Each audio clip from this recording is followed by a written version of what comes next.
Halo teman-teman, selamat pagi, siang, sore, dan malam. Pada video kali ini, kita akan membahas tentang dinamika atmosfer dan dampaknya terhadap kehidupan. Nah, pada bab dinamika atmosfer dan dampaknya ini, kita terbagi menjadi 3 materi. Yang pertama, materi itu adalah atmosfer. Yang kedua, klasifikasi tipe iklim dan pengaruhnya terhadap aktivitas manusia.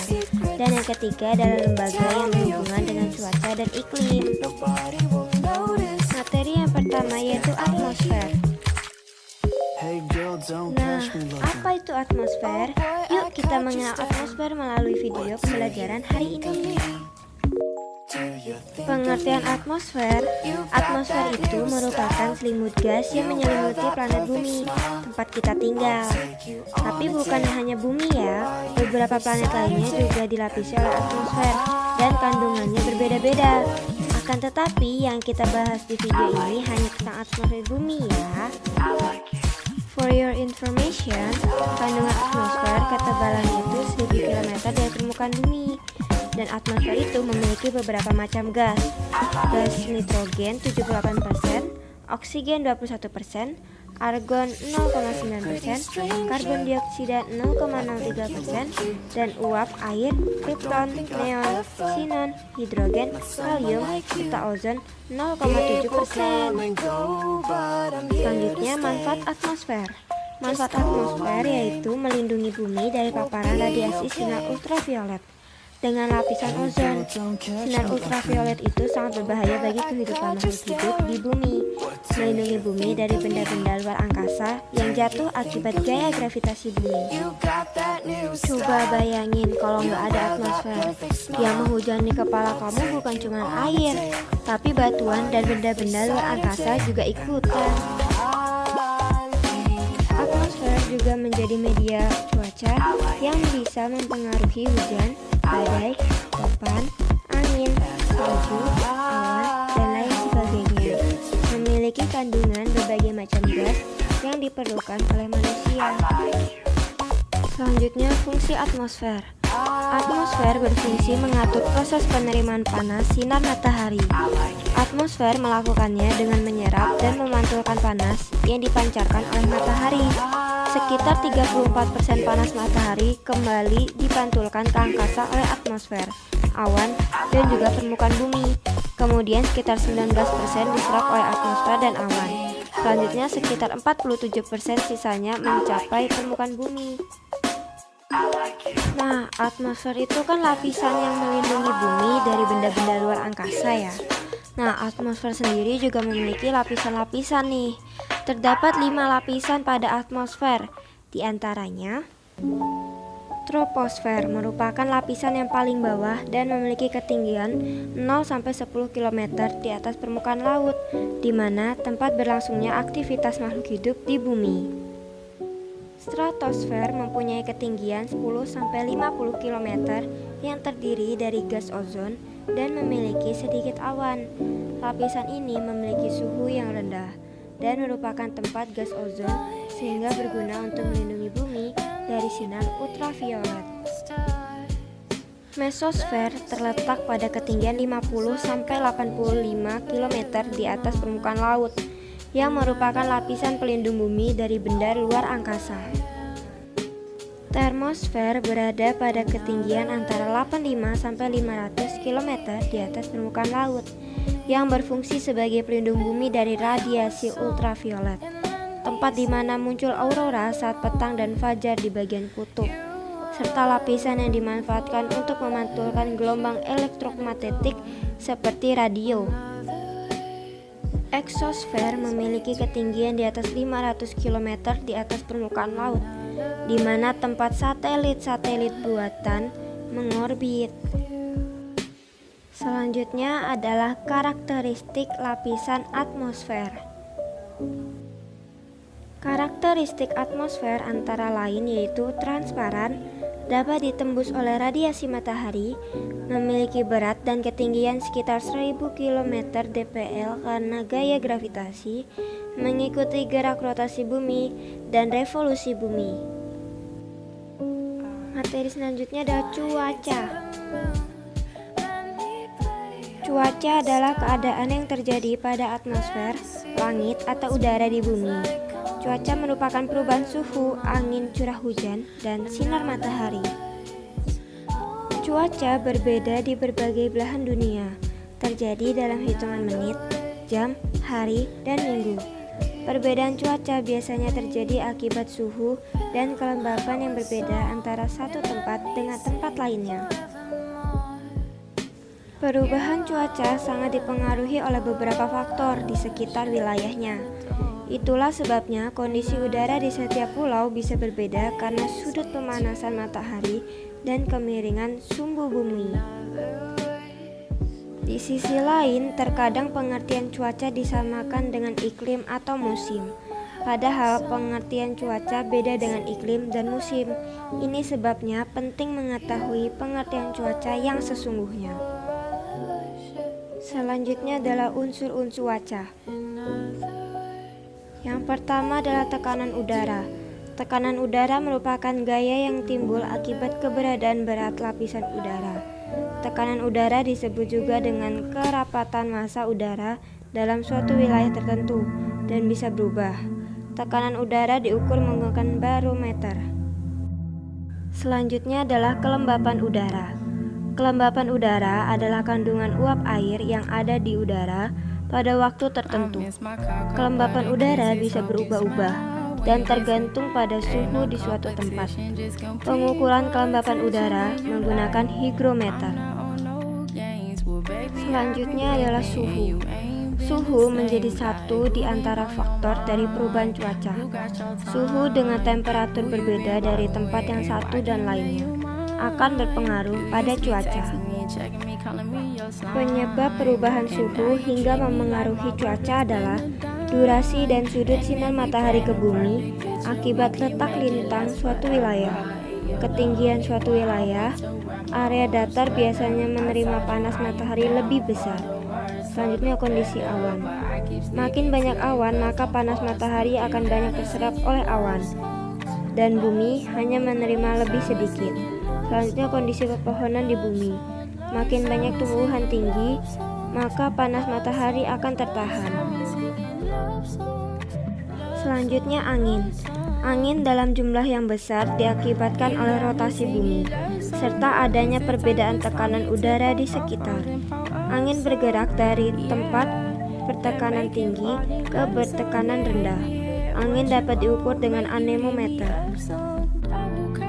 Selanjutnya adalah curah hujan.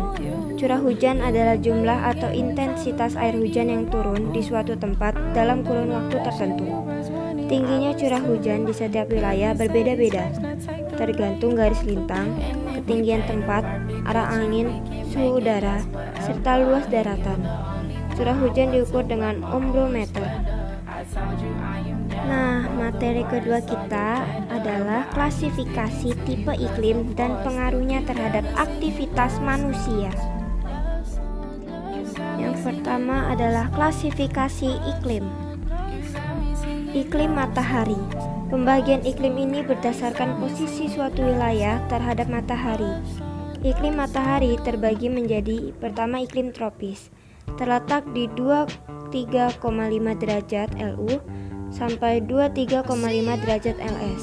Selanjutnya iklim subtropis, terletak di 23,5 derajat LU sampai 40 derajat LU dan 23 derajat LS sampai 40 derajat LS. Selanjutnya adalah iklim sedang, terletak di 40 derajat LU sampai 66,5 derajat LU dan 40 derajat LS sampai 66,5 derajat LS. Selanjutnya adalah iklim sedang, terletak di 66,5 derajat LU sampai 90 derajat LU dan 66,5 derajat LS sampai 90 derajat LS. Selanjutnya iklim Junghun. Friedrich Franz Wilhelm Junghun, ahli tanaman asal Jerman, membagi iklim berdasarkan ketinggian tempat. Pembagian ini merupakan hasil temuannya terhadap jenis-jenis vegetasi yang tumbuh di wilayah dengan ketinggian berbeda-beda.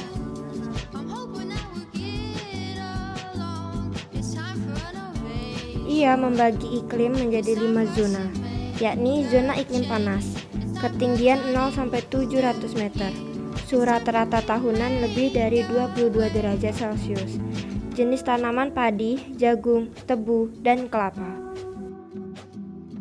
Zona iklim sedang, ketinggian 700-1500 meter, suhu rata-rata tahunan antara 15-22 derajat Celcius, jenis tanaman kopi, teh, kina, dan karet. Zona iklim sejuk, ketinggian 1500-2500 meter, suhu rata-rata tahunan 11-15 derajat Celcius. Zona iklim dingin, ketinggian 2500-4000 meter, suhu rata-rata tahunan 11 derajat Celcius. Tanaman yang tumbuh lumut. Zona iklim salju tropis, ketinggian lebih dari 4000 meter dari permukaan laut. Di daerah ini tidak terdapat tumbuhan.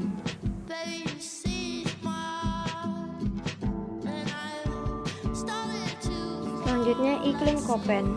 Klimatolog keturunan Jerman Rusia Vladimir Köppen membagi iklim berdasarkan curah hujan dan temperatur. Ada 5 tipe iklim menurut Köppen. Iklim A, temperatur bulanan rata-rata lebih dari 18 derajat Celcius, suhu tahunan 20-25 derajat Celcius, curah hujan bulanan lebih dari 60 mm. Iklim B, curah hujan lebih kecil daripada penguapan, terbagi menjadi iklim stepa dan iklim gurun. Iklim C, temperatur bulanan terdingin negatif 3-18 derajat Celcius, terbagi menjadi CS laut dengan musim panas yang kering, CW adalah iklim sedang laut dengan musim dingin yang kering, dan CF iklim sedang darat dengan hujan dalam semua bulan. Iklim D, temperatur bulan terdingin kurang dari 3 derajat Celcius, temperatur bulan terpanas lebih dari 10 derajat Celcius, terbagi menjadi DW, iklim sedang di darat dengan musim dingin yang kering, dan DF, iklim sedang di darat dengan musim dingin yang lembab. Iklim E, bulan terpanas temperaturnya kurang dari 10 derajat Celcius, terbagi menjadi ET, iklim tundra, dan EF, iklim salju.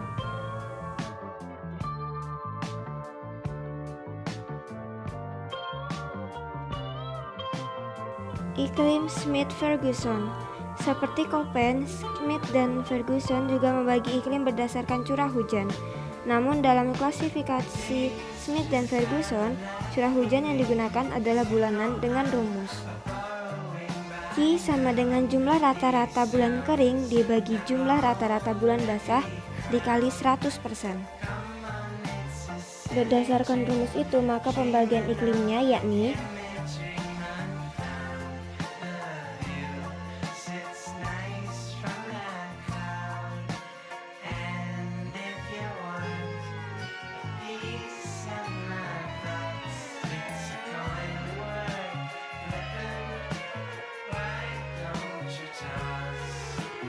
iklim Oldeman.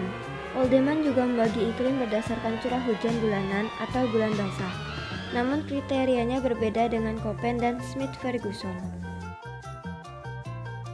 Bulan basah yang digunakan Oldeman adalah sebagai berikut. Bulan basah apabila curah hujan lebih dari 200 mm. Bulan lembab apabila curah hujannya 100-200 mm. Bulan kering apabila curah hujannya kurang dari 100 mm. Berdasarkan perhitungan itu, Oldeman membagi iklim menjadi 5 tipe iklim, yaitu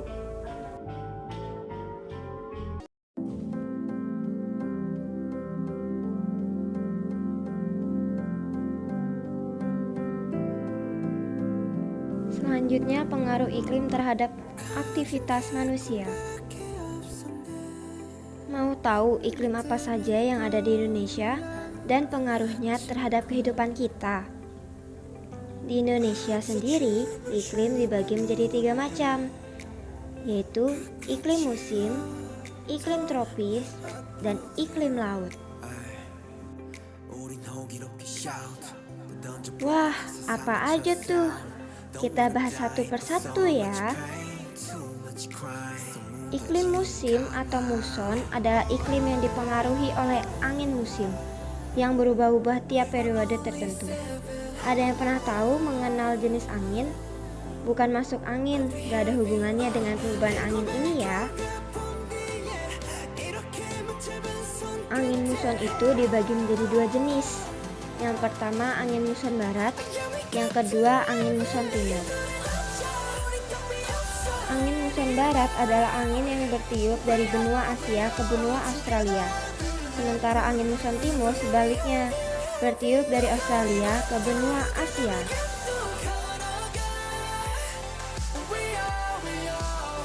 Coba bayangkan perjalanan kedua angin itu. Keduanya pasti sama-sama melewati Indonesia kan? Meskipun demikian, efek yang ditimbulkan dari kedua angin ini berbeda.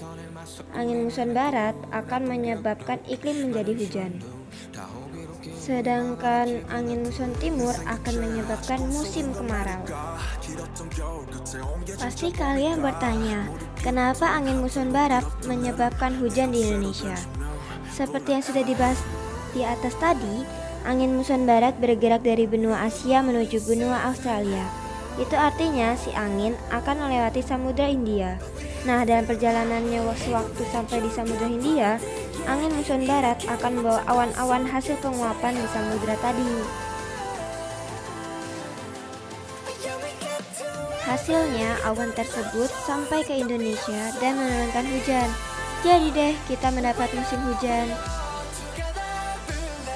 Selanjutnya adalah iklim tropis. Kenapa sih Indonesia bisa beriklim tropis? Karena wilayah Indonesia terletak di 60 derajat lintang utara sampai 110 lintang selatan. Itu artinya wilayah kita berada di zona tropis. Itu artinya lagi Indonesia akan mendapat penyinaran matahari sepanjang tahun. Dampaknya adalah suhu udara cenderung tinggi, kelembapan tinggi, dan curah hujan juga tinggi.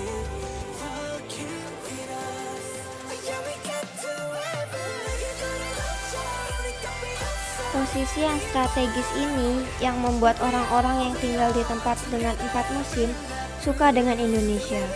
Makanya bule suka banget ke Indonesia untuk berjemur dan menikmati cahaya matahari. Karena mereka kan seringkali mendapatkan musim dingin yang bikin benar-benar sulit untuk mendapatkan cahaya matahari. Selanjutnya adalah iklim laut. Iklim laut ini tentu berkaitan dengan kondisi laut di Indonesia. Kita semua tahu bahwa Indonesia adalah negara maritim. Banyak wilayah dari negara kita yang merupakan daerah laut. Itu artinya akan ada pengaruh laut terhadap kondisi udara di Indonesia dong.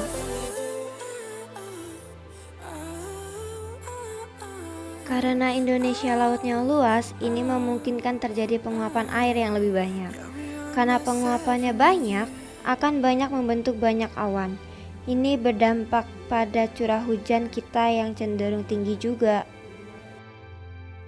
Selanjutnya pengaruh iklim di Indonesia terhadap kehidupan kita. Yang pertama adalah pertanian. Karena wilayah Indonesia mendapat sinar matahari sepanjang tahun, itu berarti sangat baik untuk pertanian. Tanaman pertanian pun bisa terus tumbuh tanpa ada gangguan iklim. Bandingkan dengan negara-negara 4 musim yang ada musim dinginnya. Salju dan es pasti akan menutup dan mematikan pertanian yang ada. Selain dari sisi penyinarannya, curah hujan yang tinggi juga sangat bermanfaat untuk pertanian. Kita jadi tidak perlu repot-repot nyiramin terus, soalnya ya udah hujan gitu. Energi kita jadi terbantu untuk hal-hal yang lain. Selanjutnya budaya. Ada yang bisa tebak budaya apa saja yang terpengaruh dari iklim? Ya, salah. Duanya adalah budaya berpakaian dan arsitektur rumah. Bentuk atap rumah yang menyerupai prisma segitiga.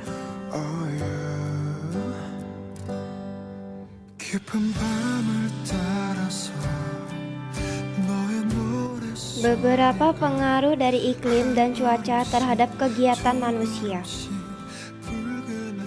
Yang pertama adalah memengaruhi tempat tinggal manusia.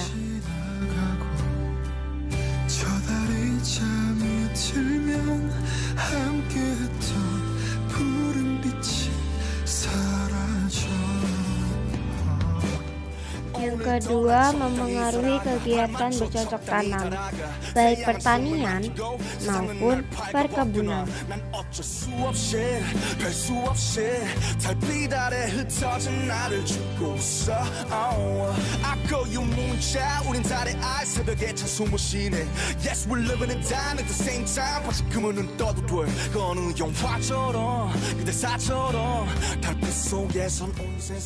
Yang ketiga, memengaruhi kesehatan manusia.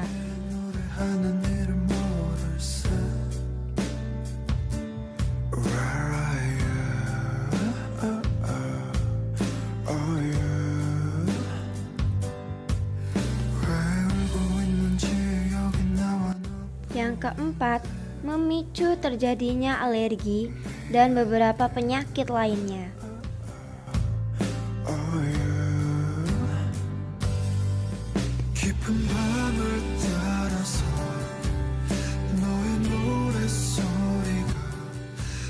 Yang kelima, mempengaruhi kegiatan perindustrian dan perekonomian manusia.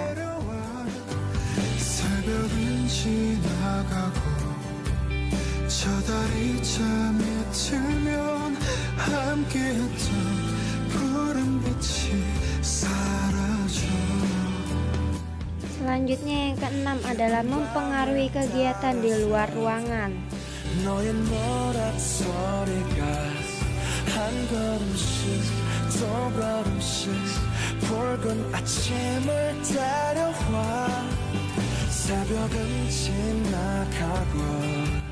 Selanjutnya yang ketujuh atau yang terakhir adalah berpengaruh terhadap kegiatan budidaya ternak maupun perikanan.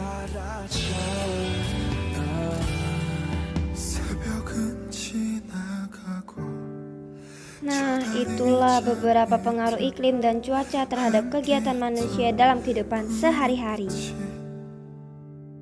Selanjutnya adalah perubahan iklim.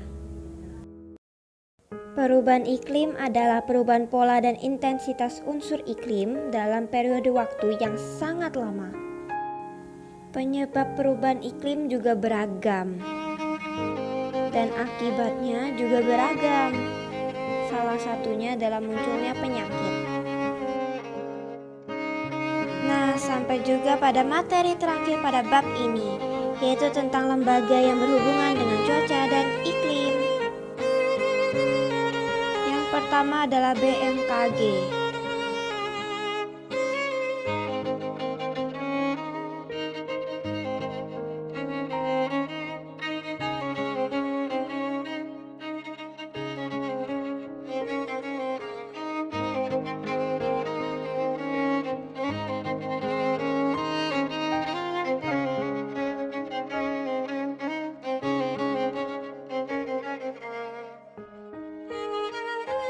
Yang kedua adalah LAPAN.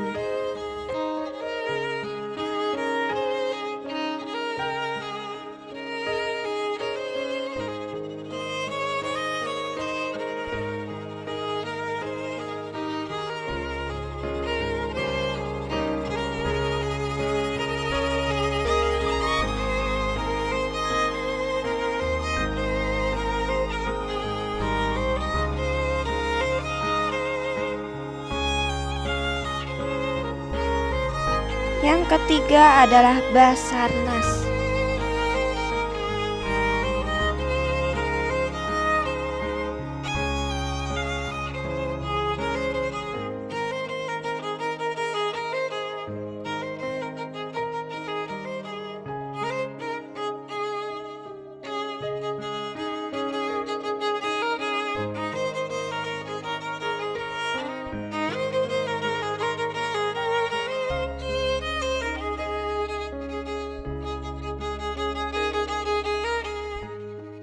Yang keempat dan terakhir yaitu LIPI.